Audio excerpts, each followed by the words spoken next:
2 en Canarias. Última hora en COPE. Estar informado. Reunión importante para abordar el estado de emergencia por la sequía en Cataluña. La ministra de Transición Ecológica, Teresa Ribera, se va a ver este lunes con el consejero de Medio Ambiente de la Generalitat de esa región de Cataluña para tratar este tema. De hecho, ya hemos conocido la solución que van a tomar, al menos por ahora, es envío de barcos con agua potable desde el puerto de Sagunto, en Valencia. Pero los expertos coinciden en que esta solución solo puede ser temporal. José Luis Hervás, que es experto en gestión de recursos hídricos, nos contaba en COPE que este traspaso puede acarrear riesgos. Ha habido momentos en que el agua del barco ha habido que tirarla al mar porque todavía quedaban restos de hidrocarburos, restos de aquellos materiales que han sido tratados. Me parece siempre un cierto riesgo y, por tanto, claro, esto no tiene sentido. El presidente de la región catalana, Pere Aragonès, advertía, a pesar de la solidaridad mostrada, que espera que el coste de los envíos los financie el gobierno central. Llamaba también a la tranquilidad, aseguraba que el consumo de agua está garantizado y que la solución no pasa por un trasvase. Un trasvase del Ebro hacia la zona de Barcelona no va a arreglar la sequía actual, por una cuestión de plazos. Y en los plazos que pudiera llegar a construirse, ya tenemos en marcha todas las inversiones que van a garantizar que el consumo de agua en el área de Barcelona, en todo el área del sistema Ter Llobregat, pues está garantizada. Nos marchamos ahora a Hispanoamérica. En El Salvador se han celebrado elecciones generales este domingo. El presidente de ese país y candidato, Nayib Bukele, se ha autoproclamado hoy ganador de los comicios celebrados este domingo con más del 85% de los votos, según ha publicado el mandatario en la red social X, la antigua red social Twitter. Ha señalado que se trata de un récord en toda la historia democrática del mundo. Y en Oriente Próximo continúa la ofensiva israelí sobre Gaza.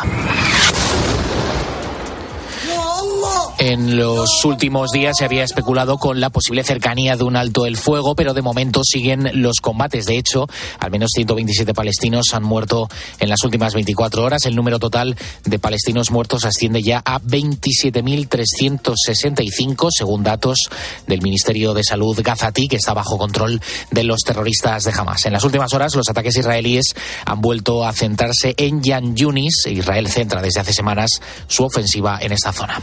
Con la fuerza de ABC. COPE.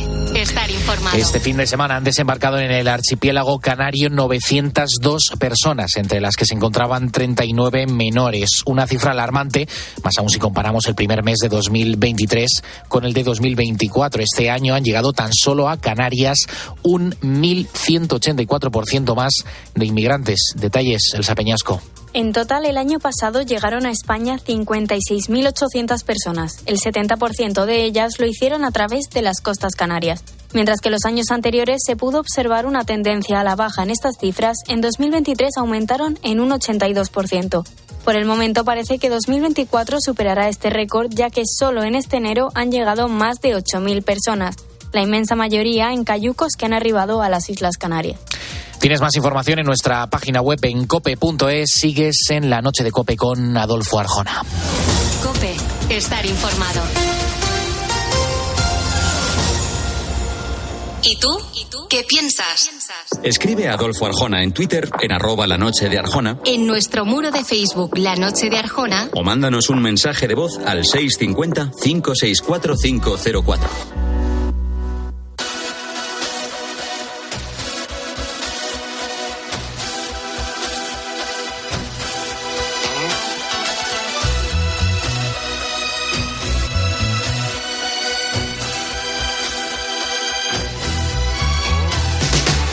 Ya sabemos lo que pasa en España y en el mundo. Dicen que nunca te acostarás sin saber algo nuevo.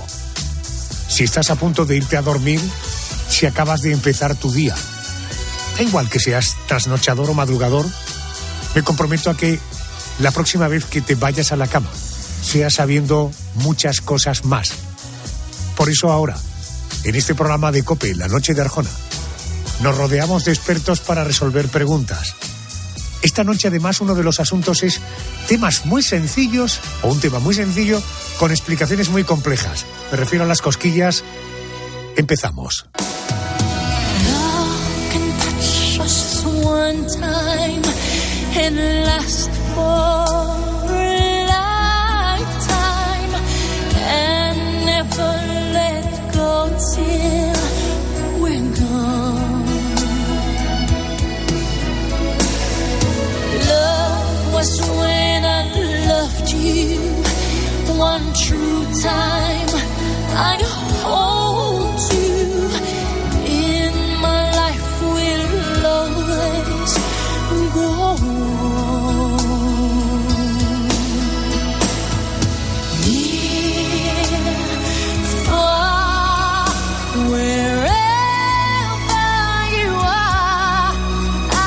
Vamos a empezar contando, se ha contado tanto sobre él. Sabemos que fue el buque de los sueños que zarpó un 10 de abril del año 1912 desde Inglaterra, que era su viaje inaugural, que su destino era Nueva York. También sabemos que nunca llegó. ¿Qué ha ocurrido, señor Murdoch? Un iceberg, señor. Intenté esquivarlo, pero creo que chocamos y... Cierre las puertas herméticas. Ya están cerradas, señor. Después de 5 días de travesía, el lujoso transatlántico se hundía después de chocar con un iceberg cerca de la medianoche. Solo tardaría 2 horas y 40 minutos en hundirse en el fondo del mar. Pero ¿cómo fue aquel choque? Dicen los expertos que fue solo un roce. ¿Qué habría pasado si el Titanic hubiera chocado de frente contra aquel bloque de hielo y no de costado? Vamos a hablar con Jesús Ferreiro, es presidente de la Fundación Titanic. Querido Ferreiro, querido Jesús, muy buenas noches. Hola Adolfo, buenas noches. Buenas noches. Primera cuestión, recordemos, ¿cómo fue el accidente? ¿Qué parte del barco fue la que impactó contra el iceberg? Bueno, la parte de nosotros en la Fundación, Adolfo, llevamos mucho tiempo diciendo que el Titanic nunca chocó contra un iceberg. El Titanic rozó, y además muy levemente, contra el iceberg. Lo que pasa es que rozó en la parte más débil del casco, que es donde la proa se convierte en costado. Y bueno, pues tuvo tan mala suerte de que saltaron los remaches que unen las planchas y el barco se empezó a inundarse por la proa, precisamente por la cantería. Pero todos sabemos por nuestros coches lo que es un choque y lo que es un roce. Y yo, que tengo muchos roces en el coche, la verdad es que nunca he chocado. Por lo tanto, debemos de decir bien que el Titanic rozó contra un iceberg y no chocó contra él. Perfecto. Pues siendo rigurosos, después de ese roce que tuvo el Titanic, ¿cuáles fueron los primeros daños que sufrió la embarcación? Los primeros daños fueron en la cartería. Precisamente los 4 carteros que iban a bordo, 3 británicos y un norteamericano, fueron las primeras víctimas mortales del accidente. El barco empezó a inundarse por la proa a la altura de la cartería y fue saltando las separaciones que iban, los blindajes que tenía cada parte. Era un buque estanco, pero no totalmente estanco. Era estanco vertical, pero no horizontal. Entonces el agua tuvo que ir saltando las distintas paredes estancas. Por eso se hundió por la proa. Al no poder el peso del agua que tenía en la proa levantar la parte de popa, que es donde está la parte más pesada del barco, que es la sala de máquinas, el barco se partió en 2 y por eso se hundió primero la proa y luego la popa. Si te acabas de incorporar, estás sintonizando la COPE, estamos hablando del Titanic, estamos hablando con el presidente de la Fundación Titanic, Jesús Ferreiro. Jesús, ¿cómo era el iceberg? ¿Qué ha trascendido sobre su tamaño y sobre su forma? La forma... es que no hay mucha gente.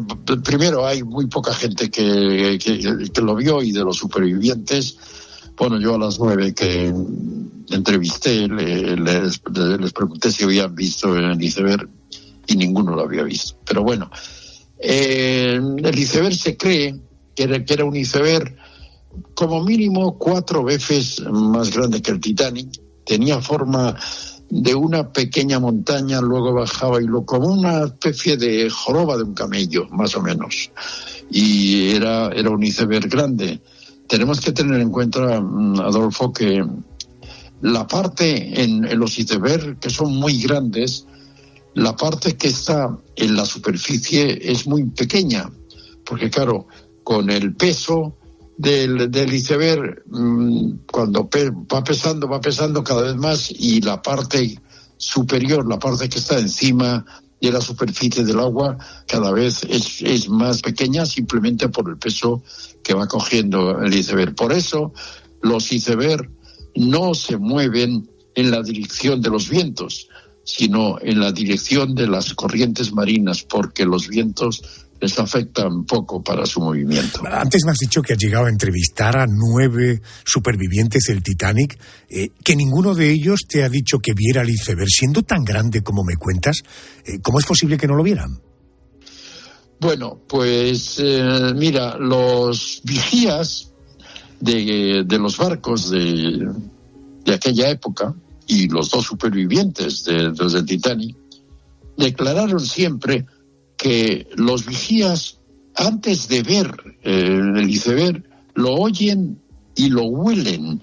Lo oyen porque rompe la mar contra él como si fuesen contra unas rocas. Entonces es un ruido muy fuerte, es el choque de la mar contra algo sólido. Y después lo huelen porque el hielo congelado echa un olor muy, muy, muy especial. Pero figúrate, esa noche ni había viento y la mar estaba en calma. Entonces no pudieron oír el roce, el choque de las olas contra el iceberg porque no había mar, no había olas. Y no pudieron olerlo porque no había viento.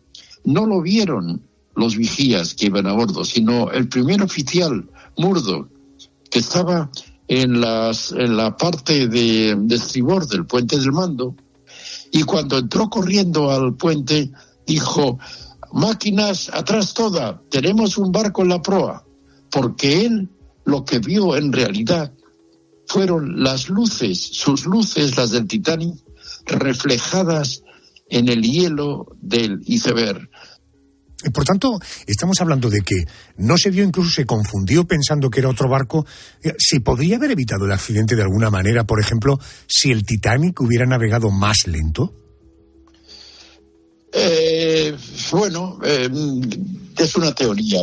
Si va más despacio, lo ven las luces más tarde, quiero decir, porque claro, va el barco mucho más despacio. Y luego para la maniobra es muy fácil virar hacia babor o hacia estribor a mayor velocidad, como nos pasa con los automóviles. Si vamos a poca velocidad no cuesta mucho doblar para la izquierda, para la derecha, pero si vamos a mucha velocidad el coche dobla rápidamente.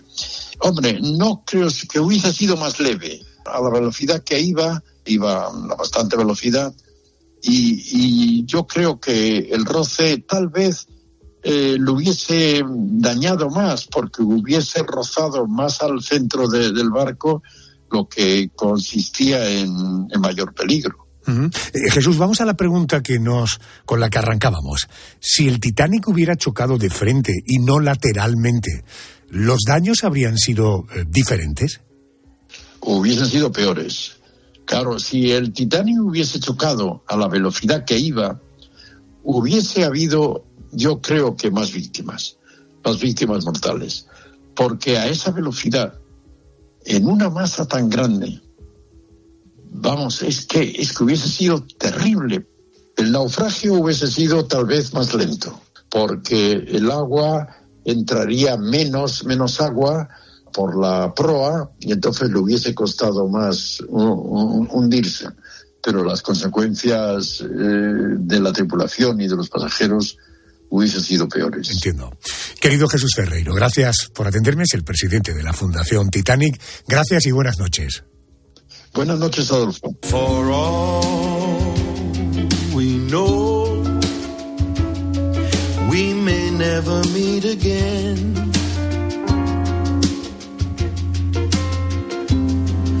Before you go, make this moment sweet again. We won't say goodnight until the last minute.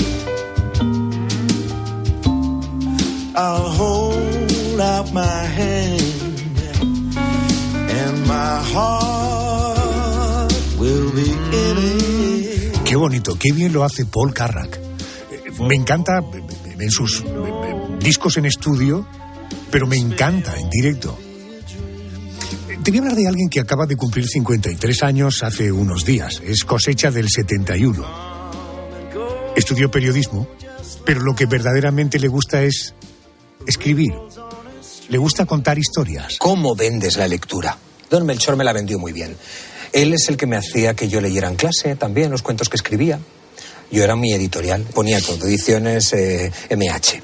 La lectura viene de ahí, y yo creo que la escritura también viene de ahí. Por esta afición, en el año 2014 le concedieron el premio Primavera de Novela por La noche soñada. Y en el año 2022 el premio Fernando Lara de Novela por Adiós pequeño. París es probablemente su ciudad favorita. Y ahora vuelve a recorrer la capital francesa durante los felices años 20 con una auténtica historia de amor. Te hablo de Máximo Huertas. Seguramente te suena más si te digo Maxim Huertas. Señor Huertas, buenas noches. Muy buenas noches, Adolfo. Muchas gracias. 53 años no son pocos, pero tampoco son demasiados, ¿no? Bueno, en mi casa dicen ya lo de darle la vuelta al jamón, pero la parte que queda, supongo, está igual de sabrosa porque es la misma pata. No tengo el gusto de conocerte personalmente, aunque eres un personaje que a muchos nos resulta familiar. El llamarte Maxim, ¿me puedo permitir esa confianza? Sí, no hay ningún problema. Ya hay muchos años que mucha gente me ha llamado así. Como en casa me llaman de otra manera, no hay problema. Maxim, ¿qué tiene París para ti que te ha inspirado en tantas historias? Pues París me ha servido para construir esta gran historia de amor que es París despertaba tarde, de la historia de Alice Humbert, de una modista humilde en plenos años 20, y me gusta mucho esa década que es tan breve pero tan intensa, y eso me ha servido para inspirarme y crear esta historia de una mujer a la que acaban de abandonar en la primera página y que tiene que recomponerse como la ciudad, tiene que sufrir una metamorfosis hacia la felicidad y en medio de unos años locos. Y a mí me gusta mucho, particularmente a mí es una ciudad que a mí me fascina, como turista, como lector, de todo lo que producen, me hace sentir muy bien. Fíjate que hablas de la década de los años 20 en París. No sé si es fruto de la casualidad o no, el hecho de que en el año 1924 París se prepara para los Juegos Olímpicos o desarrolla los Juegos Olímpicos del 24, y justo ahora París se prepara para los Juegos Olímpicos de 2024. ¿Esto es producto de la casualidad o de alguna manera había alguna conexión y estaba previsto? Pues es resultado de una obsesión, y ponerme como meta 1924, no, 2024 para este centenario, me parece una manera de homenajear o de disfrutar de la historia en un momento muy clave, muy importante, muy disfrutón, muy de locura, muy de deporte, con esos Juegos Olímpicos, como tú dices, en este año. Y es como, en esta novela es un espejo de cómo éramos hace 100 años, con los protagonistas, las protagonistas, y para que veamos lo que hemos cambiado, justo cuando ahora mismo también tenemos otros Juegos Olímpicos. Yo sé que me han contado que has recorrido con algunos periodistas los rincones que han inspirado esta novela.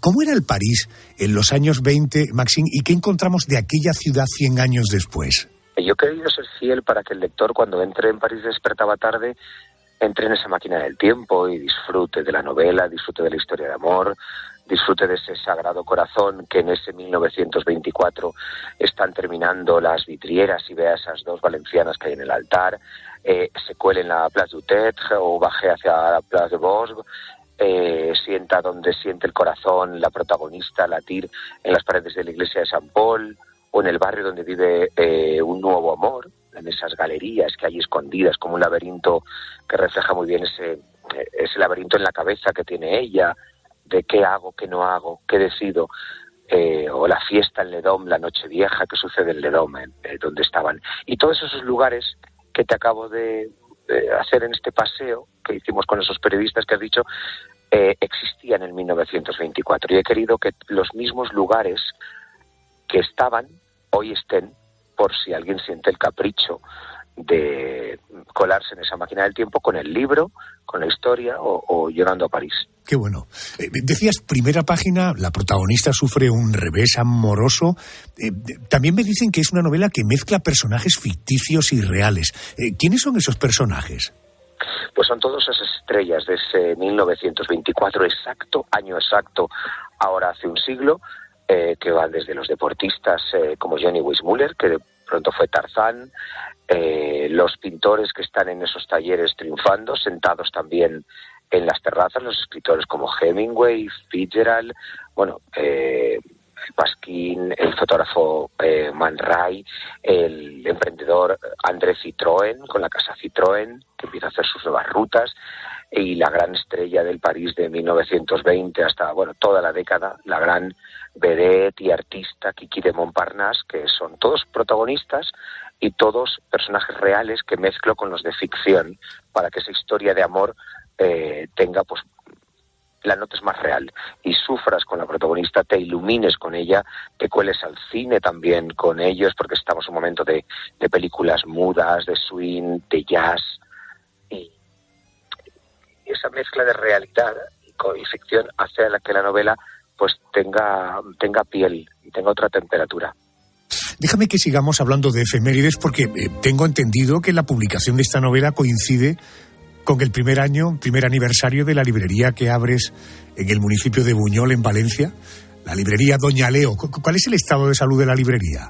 Pues mira, hoy se ha caído una estantería de tantos encargos y me ha enviado la foto, sí, me ha enviado la foto Yolanda, que está al cargo de la librería, dice, mira lo que ha pasado. O sea, que una de las librerías que no se ven, está en la trastienda, se ha venido abajo. Eso es, resultado de la cantidad de libros pedidos, firmados, que viene la gente a Buñol, de todos los lugares de España, una librería pequeña, pero que es un epicentro de vida en el pueblo, que ha cambiado la vida del pueblo, que hay otra mirada hacia los libros, porque no había librería, nunca ha habido librería en el pueblo. Ha habido papelerías, pero no ha habido una tienda exclusivamente dedicada a los libros. Y esta librería está siendo motivo de muchísimas alegrías, de satisfacciones, de encuentro con lectores, con autores que vienen, con escritoras, o sea, todo lo que genera la librería de Doña Leo en Buñol, como digo, es el kilómetro cero de la felicidad. Esa librería en Buñol, en Valencia, tiene una historia de alguna manera o de todas las maneras muy asociada a tu mami. Por cierto, ¿cómo anda de salud? ¿Cómo está? Claro, nos vamos cuidando, ¿qué diríamos? Bien. Vamos cuidando. Bien, me alegro que me digas esto. Déjame que hagamos un ejercicio de memoria. Mira, quiero pegar un repaso a un año, el año 1991. Tú tenías 20 años. ¿Tú recuerdas dónde estabas y lo que hacías con 20 años? Con 20 años, tal vez en el 91 ya estoy en segundo de periodismo, estudiando en la Universidad CEU de Valencia, en Moncada, la única que hay de periodismo. En el 91 estoy ahí, pero no me digas qué está pasando, porque no recuerdo yo a los 20 años que estoy haciendo. Bueno, pues tú no recordarás claramente qué hacías con 20 años, pero déjame, porque yo voy a zarandearte un poco la memoria. Te voy a traer imágenes y sonidos que seguro te van a llevar a aquel momento. Nosotros vamos a recordar cosas que ocurrían en el año 1991. Ese año nos decía adiós una de las mejores voces de la historia del rock. Y mientras la música lloraba por la muerte de Freddie Mercury, líder de Queen, el mundo del deporte seguía impactado por un anuncio. Magic Johnson, considerado uno de los mejores jugadores de baloncesto de la historia, comunicaba que había contraído el virus VIH. Daba por terminada su carrera en la NBA. Antes de nada, déjenme que les dé las buenas tardes. Por el virus del VIH que contraje, tendré que retirarme hoy de los Lakers. Y ese año, la banda terrorista ETA volvía a golpear con fuerza. Colocaba una bomba en el coche de una funcionaria de la Dirección General de la Policía en Madrid. Aquella mujer y su hija de 12 años sobrevivieron de milagro. El nombre de esa niña, hoy toda una mujer, es Irene Villa. El que no perdona es el que verdaderamente sufre. La única forma es perdonar, pasar página y mirar hacia adelante. En cuanto al mundo de la televisión, 1991 será recordado en nuestro país por el estreno de Los Simpson. Papá, has olvidado recogerme del entrenamiento. Otra serie de éxito de 1991 fue El Príncipe de Belén. También se estrenó Los Vigilantes de la Playa, una serie que alegraba la vista a ellos y a ellas. Qué tiempos aquellos en los que se llevaba el pelo en pecho. Y los adolescentes de la época fueron testigos de dos series que marcarían a toda una generación. Una, Sensación de Vivir, y la otra, Salvados por la Campana. Screech, amigo, necesito un favor. Pero en España se producían también grandes series de éxito. En 1991 llegaba a las pantallas Farmacia de Guardia. No te hablé de un negocio de rodamiento. Sí, lo recuerdo. Y en 1991, después de 10 años retirada de los escenarios, Carmen Sevilla volvía a triunfar presentando el Telecupón. Hoy la ovejita, hoy qué graciosa. ¡Oh! ¡Hoy qué aje! ¡Hoy qué aje! Y cuando terminaba ese espacio, era una buena hora para marcharse al cine. En 1991 se estrenaba el largometraje de Disney La Bella y la Bestia. Y de una relación al más puro estilo Disney a una historia inquietante, la que contaba El silencio de los corderos. ¿Qué tal, Clarice? Este sin duda fue uno de los grandes estrenos de 1991, un año en el que en la música se puso de moda el llamado sonido de Valencia. Hola, soy Chimo Bayo, la noche de Adolfo Arjona. Así me gusta a mí de Chimo Bayo fue disco de oro y todo un récord de ventas no solo en España, llegó a alcanzar el 1.000.000 de copias vendidas en todo el mundo. Pero no fue el tema del verano de ese año. Ese honor fue para Banda Blanca y su famosa receta de sopa de caracol. Y en 1991, el rey de las listas a nivel internacional fue Phil Collins. Another Day in the Paradise fue número 1 en 10 países de todo el mundo y consiguió ese año el Grammy a la mejor grabación. Seguro que Phil Collins no olvidará el año 1991.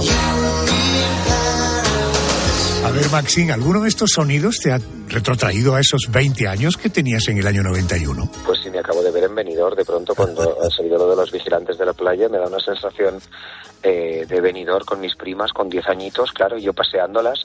Sí, que se quedaban a ver eso. Que los sonidos me quedan...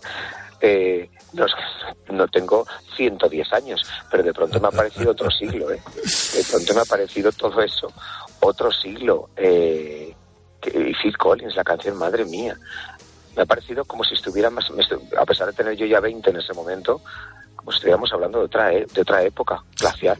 Es la relatividad del tiempo. Nosotros aquí tenemos un espacio donde sometemos al oyente a contarle cosas que ocurrieron una semana como esta, pero de hace un año, y hay veces que a mí también me deja perplejo decir, qué barbaridad, hace un año solo. Todo eso, estaba de la sopa de caracol, por Dios, es que acabo de acordarme de mi vecino Mateo, que bailaba esa canción, que todos la pronunciábamos mal, obviamente.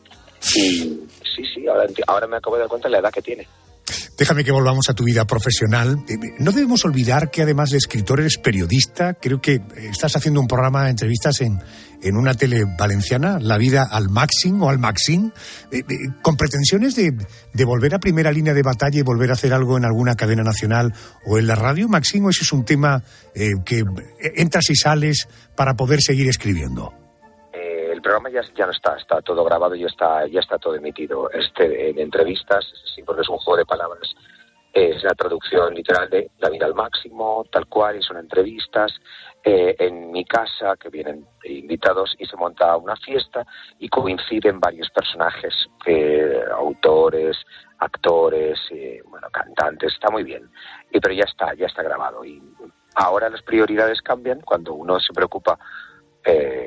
Tiene unos asuntos familiares que atender, pues las prioridades también cambian. Seguramente a los 20, como estas músicas que estamos escuchando de 1991, pues no, pero a los 53 sí, que las prioridades pues son otras, y si hay programa de televisiones me tiene que gustar mucho. Ya uno no sale ya con cualquiera a estas edades. a veces está muy bien solo también. En muchas tertulias con amigos, en cenas, en salidas que hemos hecho, ahora ya prácticamente el asunto no se aborda, pero en su momento te puedes imaginar que hablamos mucho de esto. Y me apetece preguntarte solo una cosa, volver a la política. Si alguna vez la política te vuelve a llamar, ¿ese paso lo darías o no necesariamente? Yo creo que me lo preguntáis tanto que yo creo que estáis deseando que vuelva, pero no pertenece a mi mundo, porque yo nunca me he dedicado a eso. O sea, que no pertenece a mi mundo, simplemente he participado y ya está. Me he dejado tentar por producto de lo que me gusta la cultura, simplemente, pero no pertenece a mi mundo ni nada, ya está.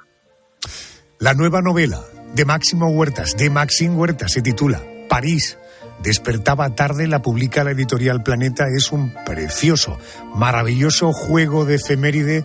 1924 París, Juegos Olímpicos. 2024 París, Juegos Olímpicos. Maxime, ha sido muy amable, gracias por atenderme a estas horas. Un abrazo y suerte con este trabajo. Muy buenas noches, Adolfo. Disfrutaremos de la novela de este París despertaba tarde y haremos que se enamoren todos, como en ese año.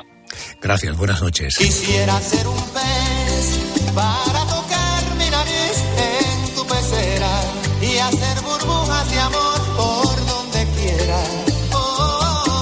Pasar la noche en vela, mojado en ti. Un pez para bordar de corales tu cintura y hacer siluetas de amor bajo la luna.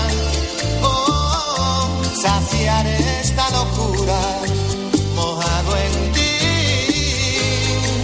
Una noche para hundirnos hasta el fin. Cara a cara, beso a beso y vivir por siempre mojado en ti. Ahora que Juan Luis Guerra nos habla de amor, ¿por qué no hablamos de cosquillas? Que dicen que es uno de los síntomas cuando estás enamorado. ¿Por qué nos reímos cuando nos hacen cosquillas? ¿Y por qué hay quien incluso se pone de mal humor? No sé si sabías que el ser humano es capaz de sentir varios tipos de cosquillas. Si pasamos ligeramente las yemas de los dedos por la piel, el cosquilleo que nos provoca se llama nismesis o nismesis. En cambio, las cosquillas que nos producen carcajadas son las gargalesis, son más intensas y solo surgen si nos la provoca otra persona. Ambas son una respuesta involuntaria e instintiva. Pero ¿por qué nos reímos cuando nos hacen cosquillas incluso? Porque hay personas que se ponen de mal humor cuando les hacen cosquillas. Es una pregunta muy sencilla, pero fíjate, para responderla tengo que acudir a un neurólogo, al doctor Jesús Romero Imbroda. Doctor, muy buenas noches, bienvenido a la cadena COPE. Buenas noches, Adolfo, muchas gracias por la invitación. Hola, Jesús. ¿Las cosquillas tienen alguna función? Tenemos la sensación de que todo lo que ocurre en nuestro organismo aparece por algo, tiene algún objetivo, alguna finalidad. ¿Las cosquillas tienen una función biológica? Bueno, los seres humanos somos seres sensoriales que integramos información del entorno a través de la vista, del gusto, del tacto. Y sí es cierto que a lo largo de la evolución se ha desarrollado esta anécdota sensorial que son las cosquillas, ¿no? Que las he explicado de manera muy brillante cómo las experimentamos. Y aunque no tienen una función biológica de primer orden a la hora de preservar el individuo, pero sí desde el punto de vista emotivo hay una consideración emocional que hacen que no toda persona pueda evocar las mismas cosquillas a otro individuo y haya una vinculación también no solo de risa, sino también emocional o de afectividad vinculada, ¿no? ¿Por qué hay puntos de nuestro cuerpo donde tenemos más cosquillas que en otros? Bueno, depende de la zona de concentración de terminaciones nerviosas. Son terminaciones amielínicas, significa que no están recubiertas de esa protección que tienen los nervios periféricos y a veces se concentran pues más en las axilas, las costillas, el cuello, la palma de las manos y de los pies. Entonces, bueno, son más fácilmente de estimular, ¿no? Es decir, hay otras modalidades sensoriales como es el picor, como es que también se influye esa depende del estímulo que sobre esas terminaciones nerviosas se hace. Entiendo. ¿Todas las personas tenemos cosquillas o unas personas sienten más cosquillas que otras? Fíjese que estoy hablándole de sensibilidad individual, parangonable también a la sensación, al umbral del dolor. O doctor, lo que me contaban el otro día que me pareció absolutamente alucinante. Hablando con un experto en temas digestivos, hablo de un médico, me hablaba de que hay pacientes que tienen sensibilidad basal. Entiendo por esto que es gente que siente cosas estando, pues, desde luego, sin ninguna patología y en un estado de absoluta tranquilidad, es decir, no hay ninguna razón aparente. Es muy fuerte esto, ¿eh? Sí, así es, ¿no? Depende de situaciones que incluso de manera consciente no gobernamos, ¿no? Para que haya cosquillas, pues tiene que haber una situación de vigilia, es decir, de despertar, estimular cosquillas ahora durante el sueño, si alguien lo quiere probar, pues a veces no tiene la respuesta deseada o similar a la que se está cuando se está despierto. Es variable las cosquillas en diferentes individuos, pero en el propio individuo a lo largo de su vida, en algún momento determinado, sobre todo cuando es niño o bebé o después más mayor, puede tener más sensibilidad a cosquillas o percibirla en esa experiencia, ¿no?, multisensorial, que casi no tiene ni que estimular al tacto, ya que casi con mirar o con empezar al acto de hacerlo lo puede desencadenar, ¿no?, evocar, ¿no?, esa es la magia, ¿no?, de los seres humanos. Bueno, es que el cerebro es increíble. He de decirle, sin que esto signifique nada positivo sobre mí, que si a mí alguien me hace cosquillas en los pies, pero yo me concentro y decido que no voy a tener cosquillas, aguanto una barbaridad y me están tocando los pies con las uñas o con una pluma y realmente aguanto las cosquillas. Si no hago el esfuerzo de concentración, palmo a los 5 segundos. Claro, pero muchas veces a costa de poner una energía mental importante a la hora de inhibir. Somos capaces de inhibir y concentrarnos en inhibir de manera aferente, es decir, las sensaciones que nos llegan al cerebro, ¿no? Concentrarnos para no provocar la retirada o desencadenar esa risa humorística que nos provocan determinadas cosquillas, ¿no? Oiga, ¿por qué si nos hacemos a nosotros mismos cosquillas no tienen el mismo efecto? Y le pido, por favor, que me confirme si es verdad que las personas con esquizofrenia, ellos se hacen cosquillas y las sienten como... se hacen cosquillas a sí mismos y las sienten como si las estuvieran recibiendo de otras personas. En un caso, si nos hacemos cosquillas a nosotros mismos, ¿por qué no nos produce la misma reacción? Y las personas con esquizofrenia realmente lo viven así. Bueno, la percepción de las cosquillas como experiencia multisensorial interviene en varios circuitos cerebrales, no solo la percepción en la terminación nerviosa en el pie o en la mano o en el cuello, sino que se integran y viaja esa sensación por diferentes estructuras, por el hipotálamo, a nivel subcortical. El cerebelo es una parte que también interviene en la programación y después se vinculan con una zona muy concreta del cerebro a nivel prefrontal, que es la amígdala, a nivel basal, que la amígdala, digamos, es la parte más importante para decir si unas cosas, algo nos encanta o algo nos provoca aversión. Hay gente que las cosquillas le provoca aversión, como una música, o que le provoca, que le gusta, como también una música, ¿no? Entonces esa integración es la que operativamente dice, ok, para adelante, te gusta. Pero en esa programación, la percepción, si nosotros intervenimos y activamos zonas motoras, inhibimos nuestra capacidad de percepción, porque somos muy predecibles con nosotros mismos, ¿no? Entonces, como somos tan predecibles y un poco sosos con nosotros mismos, no podemos desencadenar las cosquillas. Por otro lado, lo que comentabas, hay enfermedades cerebrales donde, no solo la esquizofrenia, sino hay algunos ictus, donde el propio organismo es incapaz de reconocer zonas del propio organismo, ¿no? Son zonas extrañas, uno puede no reconocer su brazo como uno mismo, ¿no? En cuanto a la esquizofrenia, que es una enfermedad donde hay todavía muchas cosas que averiguar y discernir, pero hay, digamos, consideraciones de la gestión de las emociones un poco complejas. Hay algunas personas que puede pasar, pero no se puede generalizar, ¿no? Sobre todo porque además los pacientes deben estar tratados, ¿no? Y el tratamiento pues inhibe este tipo de consideraciones, ¿no? Pero en algún caso se ha reportado que esto sucede y que sí, evidentemente, se puede desencadenar esas cosquillas con esa capacidad humorística, ¿no? Que si medimos en resonancia funcional vemos que se ríe más si el cerebro se enciende más, ¿no? Hay bastante correlación. Qué bueno. Por tanto, debo entender que puede variar nuestra reacción a las cosquillas en función de nuestro estado de ánimo o de nuestro estrés. Sin duda. Cuando más relajados estamos, pues nos podemos disfrutarlas más, y cuando más estresados, pues quizá un poco menos. También como cualquier estímulo, también hay un periodo de agotamiento, ¿no? Es decir, no es eterna la respuesta al estímulo, ¿no? Llega un momento que uno se cansa y digamos el umbral de respuesta cambia y hace que ya las inhiba, ¿no? Por eso las cosquillas, estaremos todo el día haciendo cosquillas, pero no, aparte de no ser operativo, no evoca esa respuesta. ¿Los animales tienen cosquillas? Digo esto porque yo a mi perro le suelo tocar debajo de las patas, a Popeye, debajo de las patas, no digo en las pezuñas, sino en los sobaquillos, y él me suele mirar con cara diciendo, este soplagaitas que estará buscando aquí debajo de mis patas, ¿no? ¿Ellos tienen cosquillas? Bueno, hombre, hay que diferenciar que el estímulo táctil de la caricia es agradable para cualquier ser vivo, ¿no? Pero el estímulo concreto de las cosquillas se ha visto que en algunos animales, pero son más primates, ¿no? Es decir, primates que pueden tener esa respuesta a un estímulo concreto. Los perros responden más a la caricia habitual de sensación de placer o de cariño, pero a las cosquillas, evidentemente, el perro te va a mirar como, ¿qué pretendes conseguir con esto? Entiendo. Doctor Jesús Romero Imbroda, gracias por atenderme a estas horas que son muy complicadas. Le agradezco mucho sus explicaciones. Gracias.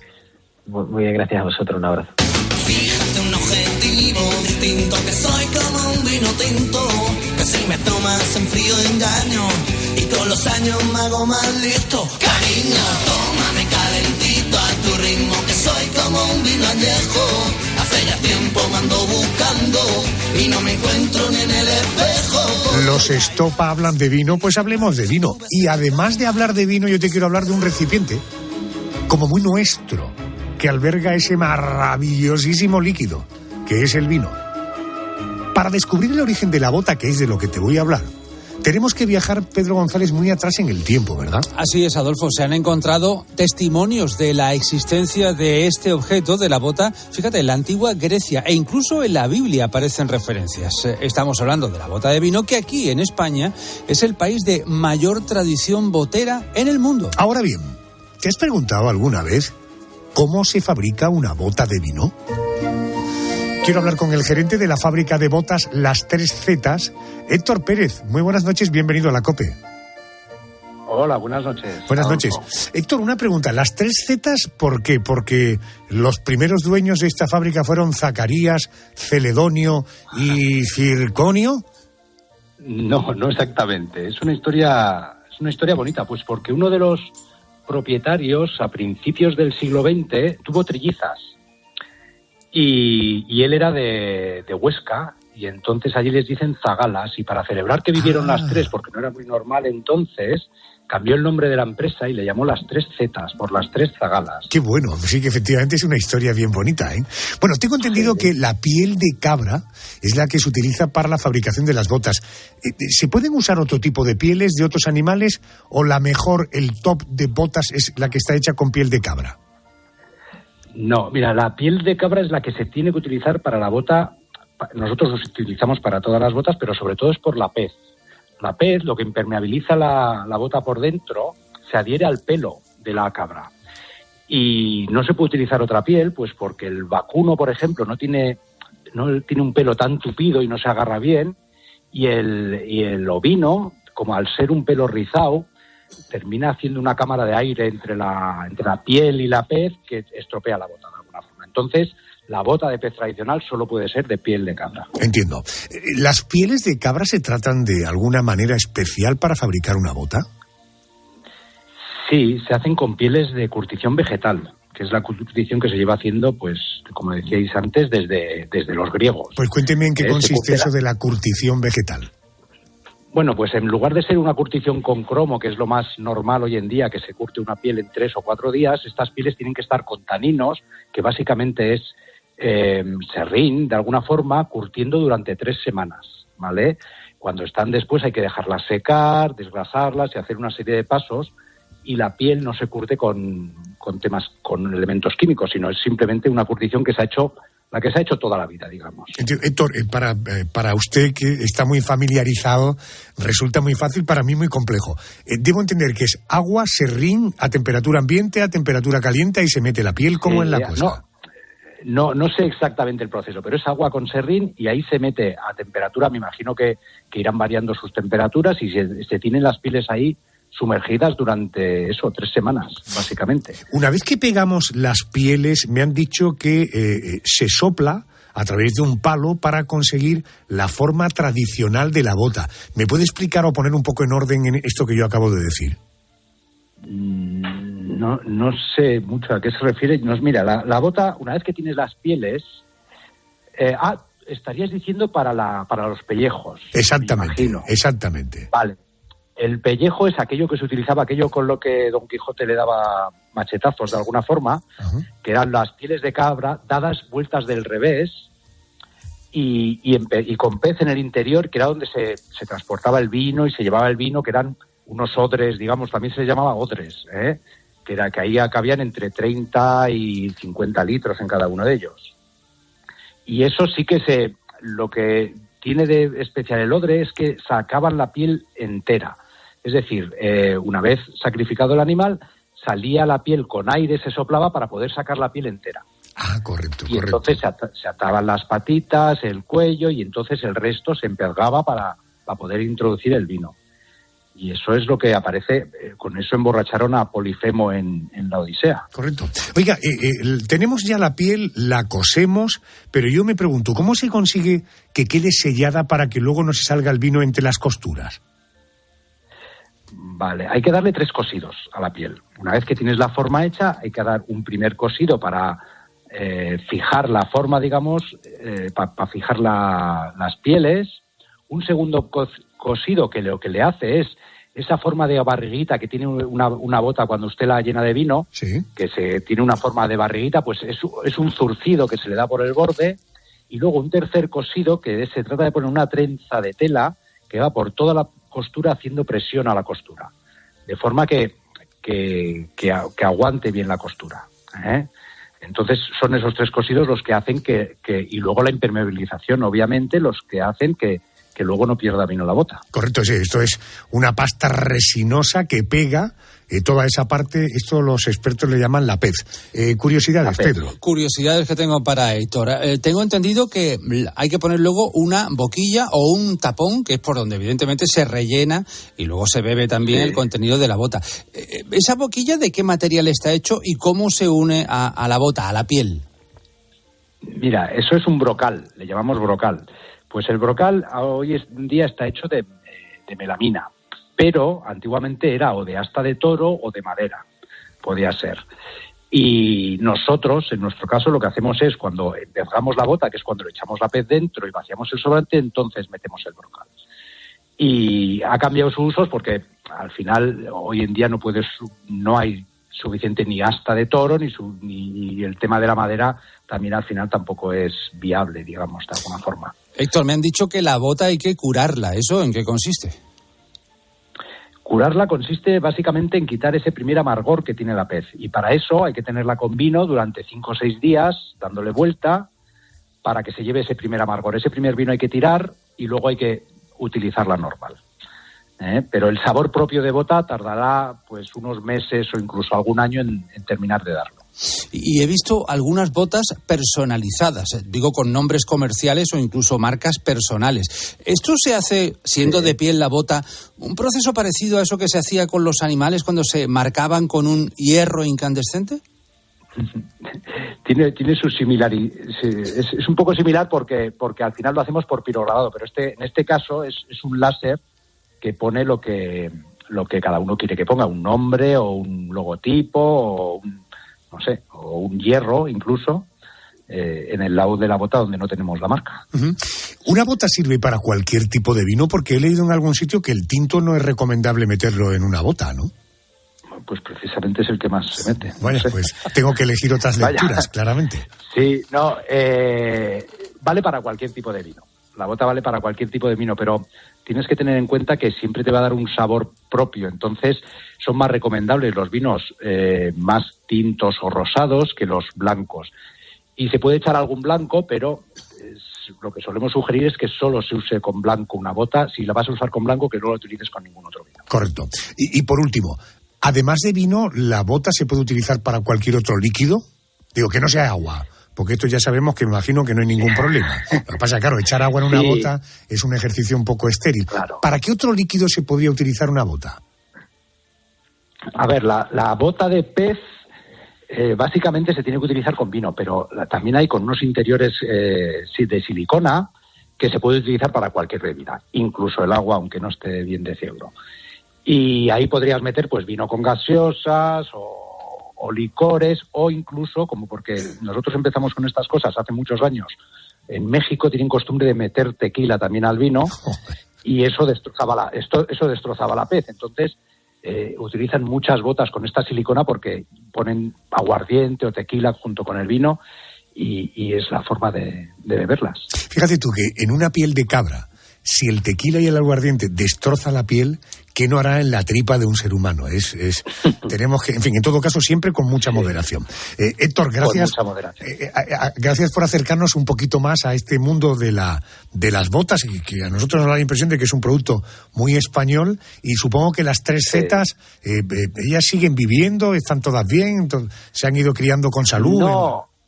Coño. No, date cuenta que nacieron en el año 1916 y ya fallecieron.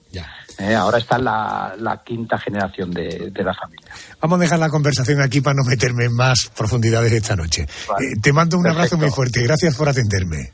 Venga, gracias a vosotros. Gracias. Hasta luego. ¿Cuál es tu percepción del paso del tiempo? ¿Eres de los que cree que pasa rápido o lento? Hagamos un sencillo ejercicio y recordemos noticias ocurridas una semana como esta, pero de hace justo un año. Así podrás valorar si tu percepción del paso del tiempo es lenta o rápida. Vamos a comenzar con nuestro ejercicio de memoria. Lunes 6 de febrero, pero de hace un año, 2023. Turquía dormía. A las 4:17 de la madrugada, hora local, la tierra temblaba y se desataba la tragedia. A pocos kilómetros de la frontera con Siria, se registraba un terremoto de magnitud 7,8 en la escala Richter. Pocas horas después, la tierra volvía a temblar. Otro terremoto, esta vez de magnitud 7,5. Tras las sacudidas, querido Andrés, solo quedó el caos, la destrucción y la muerte. Así es, centenares de réplicas siguieron a los grandes terremotos. Llovía sobre mojado, 6.000 edificios se vinieron abajo como un castillo de naipes y miles de ciudadanos quedaron atrapados. Personas para las que, en el mejor de los casos, comenzaba una carrera contrarreloj para ganar la batalla a la muerte. Inmediatamente se desplazaron a aquella región equipos de emergencias llegados de todo el mundo que durante días, durante semanas, trabajaron incansablemente en busca de vida. Incluso más de 10 días después de los primeros terremotos, seguían produciéndose rescates, milagros que eran celebrados por todos.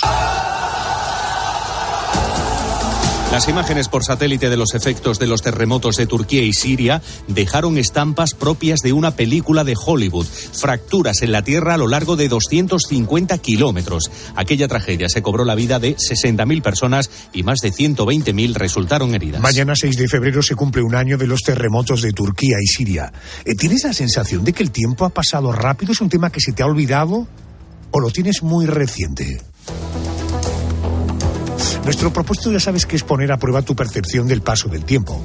Vamos con otro ejercicio de memoria que nos traslada al mundo del cine. Es duro. Requiere concentración en la voluntad. Energía en el alma. Experimentáis júbilo cuando el primero rompe la cinta al llegar, especialmente si habéis apostado por él. Pero ¿cuánto dura? Este audio pertenece a Carros de Fuego, película de 1981, ganadora de 4 premios Oscar, entre ellos Mejor Película y Mejor Guión Original. Tal día como hoy, pero de 2023, fallecía su director Hugh Hudson. Hablando de directores, esta semana se cumple un año del estreno de la última peli de Steven Spielberg. Las películas son sueños que jamás olvidas. Si dejas de hacer películas, le romperás el corazón a tu madre. No sé qué hacer yo. Haz lo que te dicte el corazón.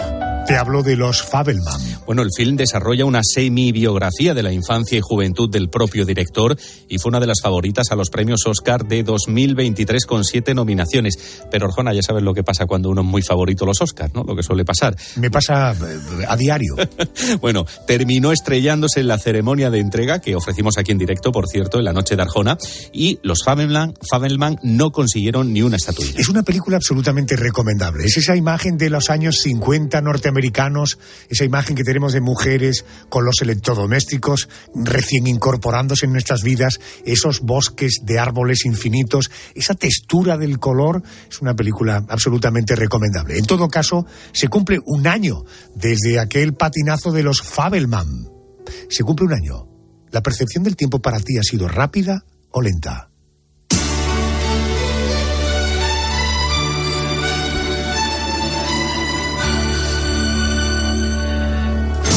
El programa, ¿se te ha pasado rápido o se te ha pasado lento? Porque nos vamos y volvemos la semana que viene, recuerda, después de tiempo de juego, entre el domingo y el lunes, en esta madrugada, arrancando la semana, la noche de Arjona. Noticias, poniendo las calles y Herrera Carlos. Hasta la semana que viene, adiós.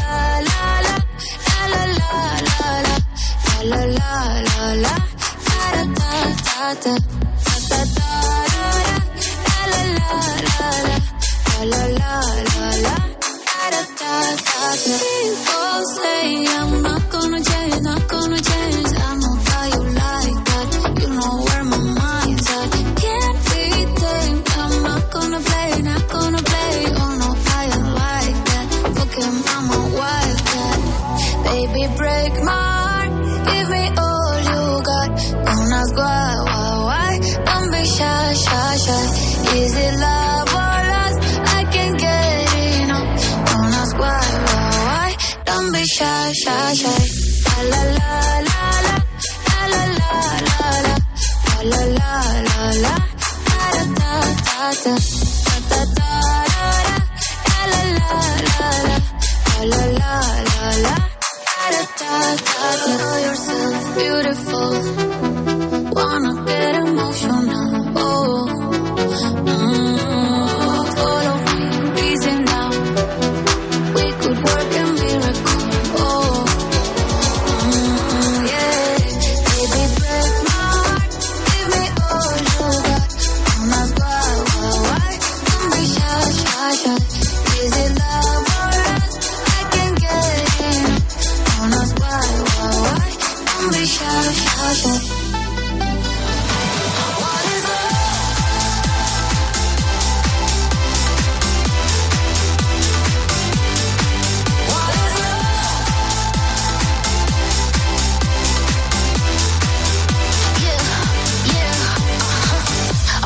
Talk it, I live it. What we do behind doors is our business. On my body, he giving me kisses. I'm wet when I'm wet, I'm popping like Adderall. Baby, dive in my beach and go swimming. Let's go deep, cause you know there's no limits. Nothing stronger than you when I'm sipping. I'm still gonna finish, I'm drunk, I ain't had enough. One day you hit and you close, telling me lies and it's killing me slowly. Yeah, yeah. What is love? Baby, don't hurt me. Don't hurt me no more. What is love? Baby, don't hurt me. Don't hurt me no more. What is love?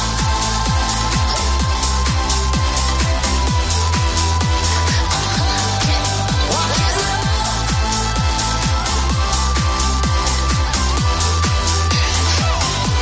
What is love? Baby, don't hurt me. Don't hurt me no more. What is love? Baby, don't hurt me. Don't hurt me no more. Adolfo Arjona. La noche. COPE. Estar informado. Están a un paso de la final de la Copa del Rey y solo puede quedar uno. Este martes desde las 8:30 de la tarde. Tiempo de juego. La ida de las semifinales de la Copa en COPE. La Copa en COPE. Mallorca, Real Sociedad. Hoy partidazo. Tiempo de juego con Paco González, Manolo Lama y el mejor equipo de la radio deportiva. El número 1 del deporte. Y recuerda, la información continúa con Ángel Expósito y la linterna en COPE+, Onda Media, cope.es y la aplicación móvil. ¿Sabes qué es el branded content? ¿O cómo será el mundo cookieless? Si tienes preguntas sobre comunicación publicitaria, visita comunicatalks.com, un espacio de la Asociación de Agencias de Medios creado para resolverlas. Porque saber comunicar es una parte muy importante de tu empresa y también de la nuestra. Agencias de Medios, para que la comunicación funcione.